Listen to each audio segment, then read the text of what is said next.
Нови бройки, приятели, Fujitsu, работна станция. Така да покажем. Доживяхме така да дойдат. Че ги чакаме също и тях вече по почти месец.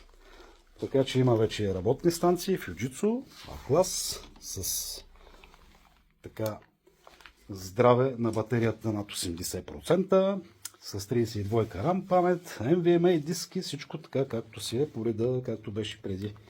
Само да го покажем. Ето е работната станцийка, Core i7 процесорче, 7 генерация, не е като предишния. Предишния мисля, че беше друг процесора, 15,6 инча, без някакви фрапантни следи от употреба и на топ цена.